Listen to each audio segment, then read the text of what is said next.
Urea का स्वदेशी उत्पादन 70 लाख टन बढ़ाने के लिए 6 उर्वरक संयंत्रों का उद्धार किया जा रहा है।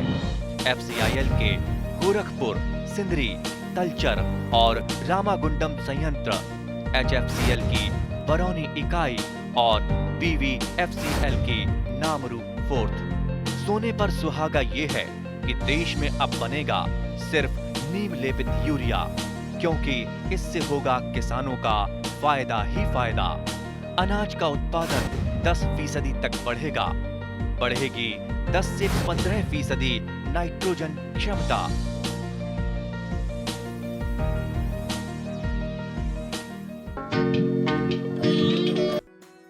অসম এখন কৃষিপ্ৰধান ৰাজ্য, কিন্তু অসমত জনমূৰি হিচাপত কৃষিভূমিৰ পৰিমাণ কম। তেনে ক্ষেত্ৰত অসমৰ কৃষকসকলে বিকল্প আয়ৰ পথ হিচাপে পশুপালনত গুৰুত্ব দিয়া পৰিলক্ষিত হৈছে। বিজ্ঞানসন্মত ছাগলী পালন এক লাভজনক ব্যৱসায়। ছাগলীৰ গাখীৰ, মাংস, ছাল, নোম, মলমূত্ৰ আদি অতীজৰে পৰা মানৱ সমাজে ব্যৱহাৰ কৰি আহিছে। ছাগলী পালনৰ বাবে অধিক মূলধনৰ প্ৰয়োজন নাই। গৰু, ম'হৰ তুলনাত কম কষ্ট আৰু কম খৰচতে ছাগলী পালন কৰিব পাৰি। আকাৰ সৰু বাবে ছাগলী ৰাখিবলৈ কম ঠাইৰ প্ৰয়োজন। তদুপৰি বাঁহ, খেৰ আদিৰে ঘৰ সাজিও কম খৰচতে ছাগলী পালন কৰিব পাৰি। ছাগলীয়ে প্ৰায় সকলো ভক্ষণ কৰিব পাৰে। খাদ্যৰ প্ৰয়োজন কম আৰু হজম শক্তি প্ৰচুৰ। ছাগলী স্বভাৱতে শান্ত আৰু সেইবাবে মহিলা আৰু ল'ৰা-ছোৱালীয়েও অতি সহজতে কেইবাজনীও ছাগলী পালন কৰিব পাৰে। ছাগলীৰ গাখীৰ উত্তম আহাৰ। ছাগলীৰ গাখীৰৰ চৰ্বিৰ কণাবোৰ সৰু বাবে সহজে হজম হয় আৰু সৰু ল'ৰা-ছোৱালী, ৰোগী আৰু বৃদ্ধৰ বাবে ই সুষম আহাৰ। ছাগলীৰ মলমূত্ৰ উত্তম সাৰ। ছাগলীৰ মাংসত কোনো ধৰ্মীয় বাধ্যবাধকতা নাই বাবে ছাগলীৰ মাংসৰ চাহিদা বেছি। ছাগলী পালনৰ সুবিধা আৰু লাভৰ বিষয়ে খানাপাৰাৰ পশু চিকিৎসা বিজ্ঞান মহাবিদ্যালয়ৰ সহকাৰী অধ্যাপক ডক্টৰ দুৰ্লভ প্ৰসাদ বৰাই এনেদৰে কয়। প্ৰথম কথা হ'ল, ছাগলীক আচলতে দুখীয়া মানুহৰ গাই গৰু বুলি অভিহিত কৰা যায়। ইংলিছত ইয়াক প'ৰ মেনছ কাউ বুলি কয় ছাগলীক, বা দুখীয়া মানুহৰ গাই গৰু। কাৰণ ইয়াৰ কাৰণ কেইবাটাও আছে। প্ৰথম কাৰণ হ'ল, ছাগলীক খুব কম সীমিত সংখ্যক খাদ্যত ছাগলীক আমি পালন কৰিব পাৰোঁ, আৰু এজন মানুহে 10টাৰ পৰা 12টা ছাগলী পালন কৰিব পাৰে কোনো অসুবিধা নোহোৱাকৈ। আৰু বৰ্তমান সময়ত ছাগলীৰ মাংসৰ কাৰণে হওক, মেইনলি আমাৰ ইয়াত প্ৰধানতঃ মাংসৰ কাৰণে ছাগলীৰ প্ৰয়োজনীয়তা খুবেই বৃদ্ধি পাইছে। গতিকে ছাগলী উৎপাদনৰ ক্ষেত্ৰত বৰ্তমান আমাৰ অসমত 40 লাখমান ছাগলীৰ আছে। গতিকে এই ব্যৱসায়টোক আমি পালকসকলে যদি আৰু অলপ বৈজ্ঞানিকভাৱে লয়, তেতিয়াহ'লে তেখেতসকলৰ জীৱিকা নিৰ্বাহত বহুখিনি সহায় হ'ব বুলি মই ভাবোঁ। এখন ছাগলী পাম লাভজনক কৰি ৰাখিবলৈ হ'লে পামখনক যিমান দূৰ সম্ভৱ বেমাৰ আজাৰৰ পৰা মুক্ত কৰি ৰাখিব লাগিব। অসমত ছাগলীৰ ক্ষেত্ৰত দেখা দিয়া এবিধ প্ৰধান ৰোগ হ'ল পেষ্টিডেছ পেটিটছ ৰুমিনেন্স। ইয়াক চমুকৈ PPR বুলি কোৱা হয়। PPR ৰোগত আক্ৰান্ত ছাগলীৰ হঠাৎ ভীষণ জ্বৰ উঠে। নাকেৰে প্ৰথমে শেঙুন ওলায়, পাছলৈ ই হালধীয়া বৰণলৈ ডাঠ হৈ পৰে। চকুৰে পানী ওলায় আৰু ফেচকুৰিৰে আৱৰি ধৰে। মুখৰ ভিতৰ ফালে ঘাঁ হোৱাৰ লগতে দাঁতৰ আলু ফুলি উঠিব পাৰে। শৌচ পনীয়া হৈ পাছলৈ ফিচকাৰীৰ ৰূপ ধাৰণ কৰে। গাভিনী ছাগলীয়ে বিনাশ পেলাব পাৰে। 5 পৰা 10 দিনমান এই লক্ষণসমূহত ভোগাৰ অন্তত ছাগলীজনী মৃত্যুমুখত পৰিব পাৰে। অৱশ্যে সময়মতে প্ৰতিষেধক প্ৰদান কৰি ছাগলীবোৰক PPR ৰোগৰ পৰা মুক্ত কৰি ৰাখিব পাৰি। এই বিষয়ে ডক্টৰ দুৰ্লভ প্ৰসাদ বৰাই এনেদৰে কয়। এখন সুস্থ সবল ছাগলী পাম হিচাপে গঢ় দিবৰ কাৰণে প্ৰথম আমি জানিব লাগিব যে ছাগলীক কেনেধৰণে আমি ছাগলীক পালন কৰিব লাগিব। সেই পালন কৰিবলৈ যাওঁতে আমি গম পাব লাগিব যে ছাগলীনো প্ৰধানতঃ আমাৰ ছাগলীৰ এখন পাম হিচাপে যেতিয়া আমি ছাগলী পাম এখন আৰম্ভ কৰোঁ, প্ৰথমতেই আমি জানিব লাগিব যে ইহঁতৰ প্ৰধান বেমাৰসমূহ কি ৰোগে ছাগলীক প্ৰথমতে আক্ৰমণ কৰে। এতিয়া আমাৰ অসমৰ কথা যদি আমি লওঁ, অসমত আমি বিশেষকৈ দেখিছোঁ ছাগলীৰ ক্ষেত্ৰত হোৱা বেক্টেৰিয়াজনিত হওক, ভাইৰাছজনিত হওক বা পৰজীৱীজনিত ৰোগসমূহেই প্ৰধান কাৰণ। এতিয়া ভাইৰাছজনিত ৰোগৰ ক্ষেত্ৰত প্ৰথমতেই আমাৰ মনলৈ আহে PPR বুলি কয়, সেইটো ইংলিছত কয় পেষ্টিডেছপেটিছ ৰুমিনেন্স। এইটো এটা খুব সংক্ৰামক বেমাৰ ছাগলীৰ ক্ষেত্ৰত, ভাইৰাছজনিত বেমাৰ, আৰু বহু সংখ্যক ছাগলী, বিশেষকৈ কম বয়সীয়া ছাগলীসমূহ ইয়াত যথেষ্ট পৰিমাণে মৃত্যুমুখত পৰে। এতিয়া এই বেমাৰটো হৈছে, মই কৈছোঁ এইটো ভাইৰাছজনিত বেমাৰ। ইয়াৰ কোনো ডাইৰেক্ট আমি মানে তাক ট্ৰিটমেণ্ট আমাৰ নাই, গতিকে তাক আমি এটা সুদীৰ্ঘ পৰিকল্পনা কৰিব লাগিব যে কেনেকৈ এই বেমাৰটোক আমাৰ পামখনলৈ আমি অহাত বাধা দিম। সেই সম্পৰ্কে আমি যিখিনি পালক আছে সেইসকলক মই জনাম যে এই PPR বেমাৰটো এটা অতি সংক্ৰামক বেমাৰ। এই সংক্ৰামক বেমাৰটোৱে এখন পামৰ আপ টু 25% ছাগলী মৃত্যুমুখত পৰিব পাৰে। গতিকে 25% ছাগলী মৃত্যুমুখত পৰাৰ লগে লগে সেইখন এটা আৰ্থিক চাপ এটাৰ সৃষ্টি হ'ব। গতিকে এইটো নহ'বৰ কাৰণে আমি প্ৰথম কৰিব লাগিব যে এই বেমাৰটোৰ কাৰণে আমাৰ ভেকচিন এভেইলেবল আছে, ভেকচিন আছে। গতিকে ভেকচিন যদি আমি প্ৰত্যেক বছৰে কৰোঁ, 3 মাহৰ যেতিয়া ওপৰ হয় ছাগলী এটা পোৱালি এটা, সেই 3 মাহৰ পাৰ কৰাৰ পিছতে আমি প্ৰত্যেক বছৰে যদি টিকা বা ভেকচিন দিওঁ, তেতিয়াহ'লে এই বেমাৰটোৰ পৰা ৰক্ষা পৰি থাকিব পাৰে। প্ৰধানতঃ এই বেমাৰটোত খুব জ্বৰ উঠিব, নাকেদি বা মুখেদি অলপ ওলাব, তাৰপিছত ঘাঁ সৃষ্টি হয়, মুখত ঘাঁ সৃষ্টি হ'ব, কিছুমান ছাগলীৰ ক্ষেত্ৰত ডায়েৰিয়া দেখা পোৱা যাব। গতিকে এইখিনিয়ে হৈছে প্ৰধান লক্ষণ PPRৰ ক্ষেত্ৰত। অসমত ছাগলীৰ ক্ষেত্ৰত দেখা দিয়া আন এবিধ ৰোগ হ'ল ছাগলীৰ বসন্ত ৰোগ। ই এবিধ অতি সংক্ৰামক ৰোগ।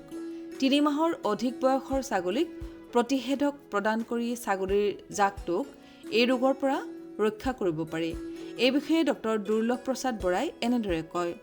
দ্বিতীয় ভাইৰাছজনিত ৰোগটো হৈছে আমাৰ বসন্ত, যিটো ছাগলীৰ বসন্ত বুলি কয়। ইংলিছত ইয়াক কোৱা যায় গোট পক্স। গোট পক্সো এটা খুব PPRৰ দৰে খুব এটা সংক্ৰামক ভাইৰাছজনিত ৰোগ। এই গোট পক্সৰ ক্ষেত্ৰতো বা ছাগলীৰ বসন্তৰ ক্ষেত্ৰতো আমি দেখিছোঁ, যিখিনি ছাগলী কম বয়সীয়া ছাগলীখিনি সাধাৰণতে মৃত্যুমুখত পৰে। গতিকে গোট পক্সৰ ক্ষেত্ৰত আমি কি দেখা পাম, যেতিয়া গোট পক্স বা ছাগলীৰ বসন্ত বেমাৰটো ছাগলীত আমি হোৱা বুলি কেতিয়া ধৰিব পাৰিম? প্ৰথমতেই দেখা পাম যে ছাগলী পোৱালিবিলাক যদি আমি গাত হাত দিওঁ, অসংখ্য সৰু সৰু গুটি গোটেই গাটোতে আমি হোৱা লক্ষ্য কৰিম।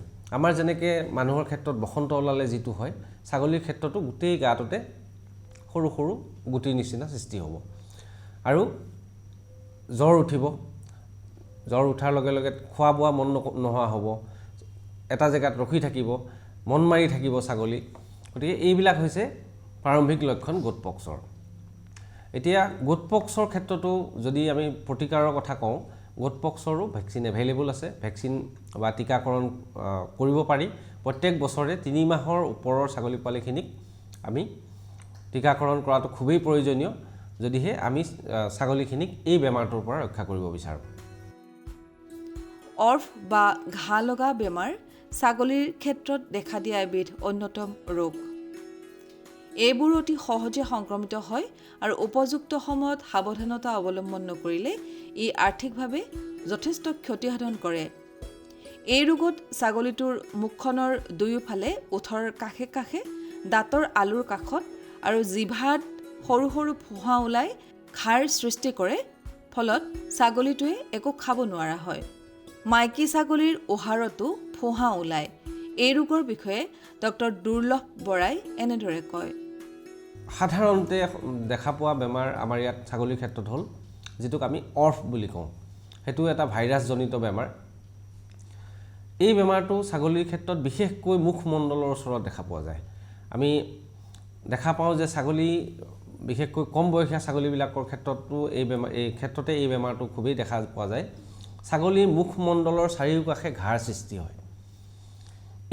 এইটোত অৰ্ফ বেমাৰটো এইটো ভাইৰাছজনিত বেমাৰ আৰু এইটোত ছাগলীৰ মৃত্যুমুখত পৰে যদিহে সেই যিখিনি ঘাঁৰ সৃষ্টি হৈছে তাত যদি আকৌ বেলেগ বেমাৰ বা বেক্টেৰিয়াজনিত বীজাণু সোমায় তেতিয়াহ'লে ছাগলী কিন্তু মৃত্যু পৰ্যন্ত হ'ব পাৰে।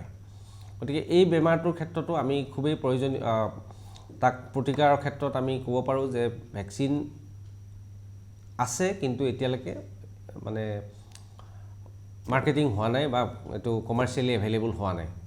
গতিকে আমাৰ ফালৰ পৰা আমি এইটো নিৰন্তৰ চেষ্টা কৰি আছোঁ। যদি আমি আৰু হয়তো এবছৰ সময় লাগিব এই বেমাৰটোৰ কাৰণে আমি এটা ভেকচিন বনাবৰ কাৰণে এটা চেষ্টা চলাই আছোঁ আমাৰ বিভাগত। তাৰপিছত আৰু ভাইৰাছজনিত বেমাৰ এই তিনিটাই আমি প্ৰথম দেখা পাওঁ ছাগলীৰ ক্ষেত্ৰত। আমাৰ অসমৰ কথা যদি মই কওঁ, প্ৰথম হৈছে PPR, গোট পক্স আৰু অৰ্ফ। এই তিনিটা খুব কমন আৰু অৰ্ফ বাদ দি বাকী PPR আৰু গোট পক্সৰ ক্ষেত্ৰত আমাৰ টীকাকৰণ কৰাটো খুবেই প্ৰয়োজনীয়। চবকা ৰোগতো ছাগলী আক্ৰান্ত হ'ব পাৰে। ছাগলীৰ আন এটি মাৰাত্মক ৰোগ হ'ল এণ্টাৰটক্সেমিয়া বা হঠাৎ পেট ফুলা। সাধাৰণতে বেছি পৰিমাণে কেঁচা ঘাঁহ বা দানা খোৱাৰ ফলত স্বাস্থ্যৱান ছাগলীবোৰ এই ৰোগত আক্ৰান্ত হয়। এই ৰোগত অতিপাত জ্বৰ উঠে আৰু পেটটো ফুলি যায়। পেটৰ বিষত ঠেংবোৰ আচাৰি থাকে। শৰীৰৰ ভাৰসাম্য হেৰুৱাই এফলীয়াকৈ বাগৰি পৰে। অৱশ্যে প্ৰতিষেধকৰ জৰিয়তে ছাগলীক এই ৰোগৰ পৰা ৰক্ষা কৰিব পাৰি। এই বিষয়ে ডক্টৰ দুৰ্লভ প্ৰসাদ বৰাই আমাক এইদৰে কয়। আৰু এটা ভাইৰাছজনিত বেমাৰ সাধাৰণতে সকলোৱে জানে, সেইটো হৈছে চবকা। ছাগলীৰ ক্ষেত্ৰতো চবকা হ'ব পাৰে আৰু গতিকে চবকা যিহেতু আমাৰ ৰাষ্ট্ৰীয় প্ৰতিকাৰ আঁচনিৰ অধীনত আছে, নেশ্যনেল কণ্ট্ৰল প্ৰগ্ৰেমৰ আণ্ডাৰত আছে, গতিকে ছাগলীৰ ক্ষেত্ৰতো সেই চবকাৰ টীকাকৰণটো খুবেই প্ৰয়োজনীয়। এতিয়া আহোঁ বেক্টেৰিয়াজনিত বেমাৰলৈ। এতিয়া বেক্টেৰিয়াজনিত বেমাৰৰ ক্ষেত্ৰত আমাৰ ছাগলীৰ ক্ষেত্ৰত হোৱা বেক্টেৰিয়াজনিত বেমাৰৰ প্ৰধান বেমাৰটো হৈছে এণ্টাৰটক্সিমিয়া বুলি কয়, যিটো এটা বেক্টেৰিয়াজনিত ৰোগ। আৰু এই বেমাৰটো কেতিয়া হয়, যেতিয়া ধৰক ছাগলীখিনিয়ে ইয়াক আচলতে বেছিকৈ খোৱা ৰোগ বুলি কোৱা যায়। ইংলিছত যদি আমি কওঁ ইয়াক কয় অভাৰ ইটিং ডিজিজ। কেতিয়া দেখা পাওঁ এই বেমাৰটো? এই বেমাৰটো দেখা পাব যদিহে খুব বেছি পৰিমাণে শৰ্কৰাজনিত খাদ্য খাইছে বা খুব হঠাতে যদি খাদ্যৰ পৰিৱৰ্তন কৰা হৈছে, তেতিয়াহ'লে ছাগলীখিনি এই বেমাৰটোৰ আক্ৰান্ত হ'ব পাৰে। এই বেমাৰটো হোৱাৰ লগে লগে খুব কম সময়ৰ ভিতৰতে ছাগলীখিনি মৃত্যুমুখত পৰা দেখা যায়। নিউৰলজিক নাৰ্ভাছ চাইন কিছুমান দেখা যায় আৰু খোৱা বোৱা একদম নকৰা হয়। আৰু এই বেমাৰটোৰ ক্ষেত্ৰতো এণ্টাৰটক্সিমিয়া বেমাৰটোৰ ক্ষেত্ৰতো প্ৰতিকাৰ ভেকচিন আছে। গতিকে ভেকচিন প্ৰত্যেক বছৰে ভেকচিন দিয়াটো খুবেই জৰুৰী এখন সুস্থ সবল ছাগলীৰ পাম গঢ় দিবৰ কাৰণে। পৰজীৱীজনিত ৰোগতো ছাগলীসমূহ আক্ৰান্ত হয়। জৈৱ সুৰক্ষাই হৈছে ছাগলীৰ পাম এখনক বেমাৰ আজাৰৰ পৰা মুক্ত কৰি ৰখাৰ অন্যতম উপায়। জৈৱ সুৰক্ষাৰ বিষয়ে ডক্টৰ দুৰ্লভ প্ৰসাদ বৰাই এনেদৰে কয়। যিবিলাক সাধাৰণতে হোৱা বেমাৰ আমি ছাগলীৰ ক্ষেত্ৰত দেখা পাওঁ, পৰজীৱীজনিত বেমাৰবিলাক খুবেই বেছি হয়। পৰজীৱীজনিত বেমাৰৰ ক্ষেত্ৰত আমি বাকী জীৱ জন্তুসমূহৰ যেনেকৈ আমি এটা এনথেলমেণ্টিক আমি ব্যৱহাৰ কৰোঁ, এই ঘূৰণীয়া পেলু হওক, চেপেটা পেলু হওক, এই সকলোবিলাক ছাগলীৰ ক্ষেত্ৰতো আক্ৰান্ত হ'ব পাৰে আৰু এইবিলাকে আমাৰ ফাৰ্মখনৰ যিটো অৰ্থনৈতিক দিশ সেইটোৰ ওপৰত খুব বেয়াকৈ প্ৰভাৱ পেলায়। গতিকে আমি সুস্থ সবল এখন ছাগলীৰ পাম কৰিবৰ কাৰণে এই এনথেলমেণ্টিক ইউজটো এটা ৰেগুলাৰ যিটো ডিৱৰ্মিং বুলি কয় সেইটোৰ ওপৰত গুৰুত্ব দিয়াটো খুবেই দৰকাৰ। আৰু এই সকলোখিনি বেমাৰৰ বিষয়ে যেতিয়া জানিব, পালকসকলক মই অনুৰোধ জনাম যে আপোনালোকে নিজৰ পামখনত এটা জৈৱ সুৰক্ষাৰ ক্ষেত্ৰত আপোনালোকে এই দিশটোত আপোনালোকে খুবেই মনোযোগ দিয়া দৰকাৰ। জৈৱ সুৰক্ষানো কি? জৈৱ সুৰক্ষা হৈছে এনেকুৱা কিছুমান পদ্ধতি বা মেথড আমি যিবিলাক আপোনাৰ পামখনত আপুনি ব্যৱহাৰ কৰিব পাৰে, যিয়ে আপোনাৰ পামখনক বেমাৰবিলাকৰ পৰা ৰক্ষা কৰি থাকিব। উদাহৰণস্বৰূপে জৈৱ সুৰক্ষাৰ কেইটামান উদাহৰণ মই দিওঁ। ধৰি লওক আপোনাৰ পামখনত যিকেইজন বনুৱাই কাম কৰিছে তেওঁলোকে যেতিয়া পামখনৰ পৰা ওলাই বাহিৰলৈ যাব তেওঁলোকে যাতে আকৌ ঘূৰি আহি সেই বাহিৰলৈ যোৱা কাপোৰযোৰ যাতে পামখনলৈ সোমোৱাৰ আগতে সলনি কৰিহে সোমায় হাত ভৰি ভালকৈ ধুই যাতে যদি তেওঁলোকে কিবা বীজাণু বাহিৰত কিবা বেমাৰী ছাগলী বা এনেকুৱা জীৱ জন্তু লগ পাইছে সেইখিনি যাতে তেওঁলোকে পামখনলৈ ভিতৰলৈ সোমাই নানে আৰু পামখনলৈ সোমোৱাৰ আগতে কিছুমান ডিসইনফেক্টেন্ট সলিউশনৰ এটা টেংক লাগে আৰু যদি ধৰক কিছুমান বেমাৰ এনেকুৱা আছে কিছুমান আমাৰ এই নিগনি হওক বা এনেকুৱা বিলাকৰ থ্ৰুদি বেমাৰটো মানে বাহক হিচাপে কাম কৰে গতিকে সেই জীৱ জন্তুবিলাক আমি পামখনৰ চৌহদৰ পৰা নিৰ্মূল কৰিব লাগে যাতে সেইখিনি আৰু বেমাৰৰ বাহক হিচাপে কাম কৰিব নোৱাৰে গাহৰি আক্ৰান্ত হ'ব পৰা এবিধ মাৰাত্মক ৰোগ হ'ল এন্থ্ৰাক্স এই ৰোগ উভয় সংক্ৰামক অৰ্থাৎ মানুহলৈও খুচৰিব পাৰে সময়মতে প্ৰতিষেধক প্ৰদান কৰি গাহৰিক এই ৰোগৰ পৰা মুক্ত কৰি ৰাখিব পাৰি ইয়াৰ উপৰিও গাহৰি পোৱালিসমূহৰ পেট চলা ৰোগ হোৱা দেখা যায় এই বিষয়ে খানাপাৰা পশু চিকিৎসা বিজ্ঞান মহাবিদ্যালয়ৰ অনুজীৱ বিজ্ঞান বিভাগৰ মুৰব্বী অধ্যাপক ডক্টৰ নগেন্দ্ৰনাথ বৰ্মনে এনেদৰে কয় বিশেষকৈ বাৰিষাৰ আগে আগে এতিয়া বাৰিষা আহিবৰ হৈছে ইয়াৰ আগে আগে যদি আমি এইচএছৰ চিটা দি থওঁ তেতিয়াহ'লে কিন্তু আমি বাৰিষাৰ পিৰিয়ডত এই মানে ৰোগটো নোহোৱাকৈ আমি ৰাখিব পাৰিম কিয়নো আমাৰ ইয়াত বানপানী হয় হোৱাৰ লগে লগে গৰু ছাগলীবিলাক ঘূৰি ফুৰাৰ এটা অসুবিধা হয় যথেষ্টখিনি ষ্ট্ৰেছত আহি পৰে আৰু এনেকুৱা সময়তে এই বেমাৰৰ বীজাণুটো মানে সুবিধা লয় আৰু আক্ৰান্ত কৰে তাৰ উপৰিও এন্থ্ৰাক্স বুলি এটা বেমাৰ হয় যিটো আমি মানে টেটুৱা বেমাৰ বুলি কওঁ এই টেটুৱা বেমাৰত আক্ৰান্ত গাহৰিজনী ডিঙি ফুলি যাব বহুত সময়ত নাকেৰে তেজ ওলাই সেই তেজটো গোট নামাৰে এনেকুৱা ধৰণৰ আমি লক্ষণ দেখিম হঠাতে পানীৰ জুৱলিত গাহৰি এজনী পৰি আছে ডিঙিটো ফুলি আছে আৰু নাক বা মুখৰ পৰা তেজ ওলাইছে যিটো তেজ গোট নামাৰে তো সেনেকুৱাখিনিত আমি এন্থ্ৰাক্স বুলি টেটুৱা বুলি সন্দেহ কৰিম আৰু এই টেটুৱা ৰোগ মানুহলৈকে বিয়পিব পাৰে কাৰণে ইয়াৰ যিটো মানে সাৱধানতাটো খুব অত্যন্ত জৰুৰী পশু চিকিৎসকক আমি অৱগত কৰি তাৰ বিহিত ব্যৱস্থাখিনি লৈ ল'ব লাগে আৰু তাৰ উপৰিও মই ক'ব খুজিম যে এন্থ্ৰাক্স বেমাৰৰো কিন্তু চিটা আছে গতিকে বাৰিষাৰ আগে আগে এই যিটো গলফুলা ৰোগৰ চিটা বা টেটুৱা ৰোগৰ চিটা দি থোৱাটো খুবেই আৱশ্যক গাহৰিৰ আন এবিধ ৰোগ হ'ল ব্ৰুচেলোচিছ এই ৰোগৰ বিষয়ে ডাক্তৰ নগেন্দ্ৰনাথ বৰ্মনে এনেদৰে কয়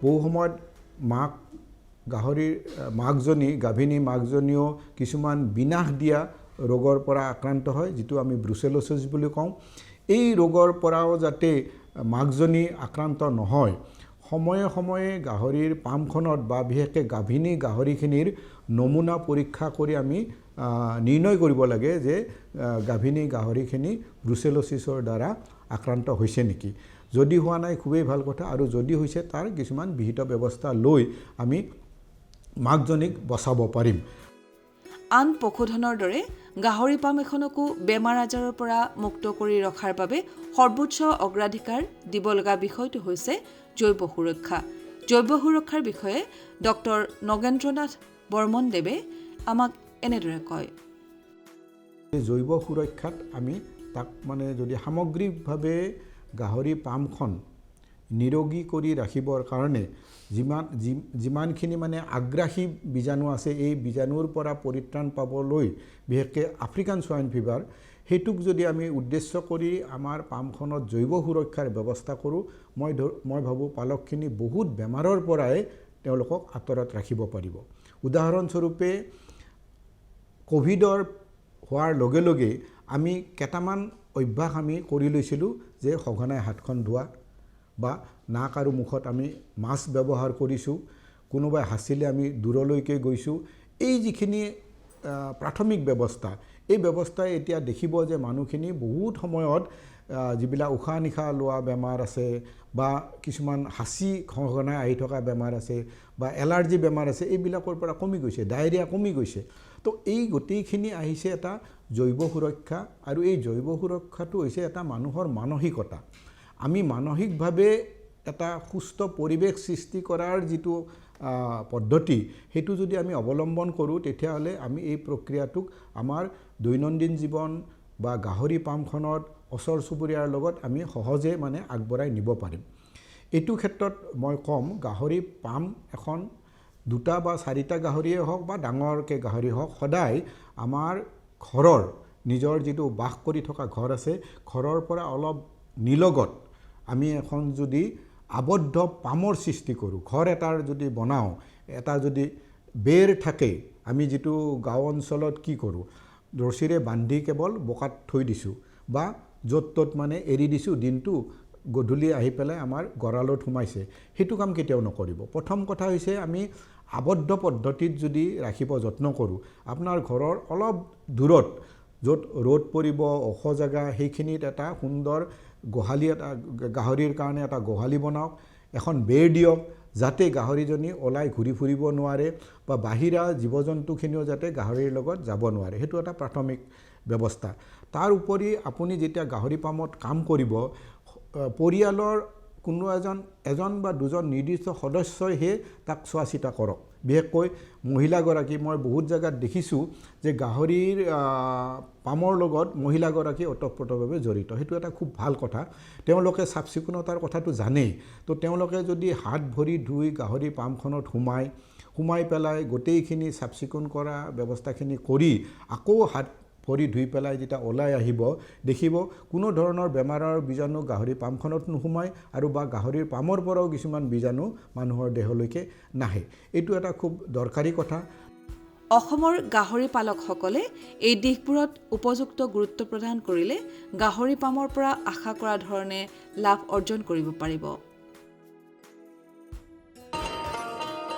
किसान भाइयों गांठ बांध लो, गांठ बांध लो, बात बहुत है काम की, समृद्धि के पैगाम की।